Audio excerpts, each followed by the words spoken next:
The video will begin in a moment. Click the links in the description below to get your copies of my books today.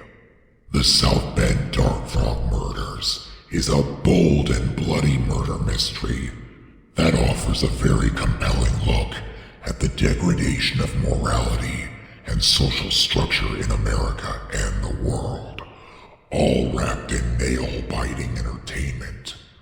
A must-have for murder mystery lovers everywhere. The Shadow Angel Genesis is the story of a vampire that has spent the past 500 years serving as the Vatican's greatest monster hunter. The true story of Mrs. Claus is a creative but wholesome reimagining of a character that is well known but often overlooked, and one that remembers to keep Christ in Christmas. Thank you for your continued support. Greetings, ladies and gentlemen. I'm your host, Robert Canter. Today, I'm going to give you my opinions on Halo Season 2. I had such high hopes for this season at first, and now that the season is over, I think we can turn this over to Sergeant Johnson to sum up my feelings in a few brief words. There are no words for you, just Is A.B. Johnson gonna have to choke a bitch? I want it on the record that I do not blame the actors.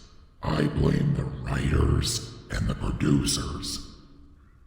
We saw even less of Master Chief in the suit than we did in Season 1. It's a lot like Sam Raimi's Spider-Man 3. You come to see the black suit, and then it's only in like 3 scenes. I know they're trying to explore the human side of John, but Master Chief is not an alter ego, it's his rank. This season has some serious plot holes. Master Chief is the only known human in the UNSC that can interact with Forerunner artifacts. Even if he's gone rogue, it makes little sense for Oni to just leave him to die on Reach.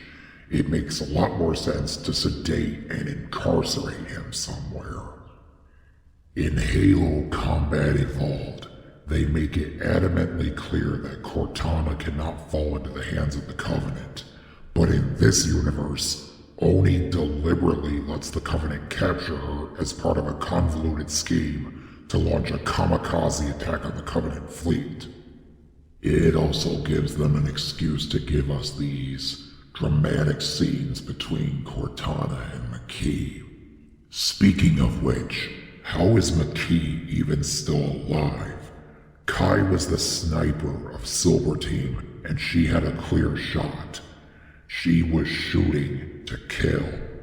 Even if by some miracle Kai didn't hit anything vital, wouldn't McKee just bleed out? Best guess, the writers wrote themselves into a corner with that whole "not every human is a viable reclaimer" thing, and regretted it immediately after. And for some unknown reason, McKee can't interact with Forerunner artifacts by herself anymore. Is she a clone? This is never explained. When it comes to Kai, I honestly can't tell which canon Spartan she's supposed to be a substitute for. Linda, Kelly, Kurt, all of the above? Halo Infinite finally released Silver Team's helmets as weekly challenge rewards, but we did not get the rest of Silver Team's armor.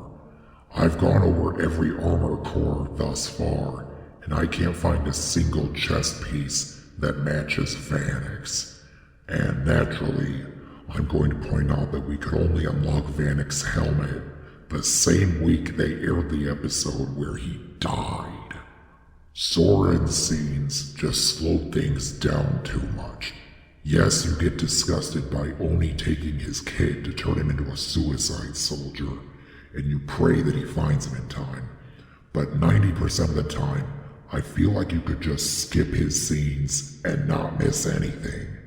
It's almost like they blew the budget on other aspects of the show and just needed to pad the runtime somehow. Were CGI grunts for grunt humor not in the budget? You know, you ever get the feeling that no one respects us? That's just you. Everyone hates you. They told me. We laughed about it, and then we had your nipple rations. It was a whole thing. After the final episode aired, I made some comments on social media about something that was unfortunately absent from the season.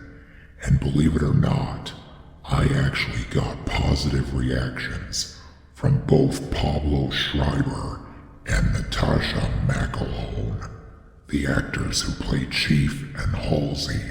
And here's what I said. In my review of Season 1, I said that Oni must have realized that they needed a failsafe in case Master Chief or any other Spartans decided to go rogue. We introduced the Spartan 3s in this season. So what if that failsafe had been Noble 6? Just imagine, Chief arrives to upset Oni's agenda, and they say, "Dispatch Spartan B312. Master Chief fighting Noble 6 would have been an amazing chunk of fan service and could have actually saved the show for me. But no, the writers and producers obviously have their own agendas, and they don't care how many Halo fans they offend. That's all I've got to say. Thanks for watching. Don't forget to like, favorite, subscribe, and if you really want to help this channel out, click the links in the description below and buy my books.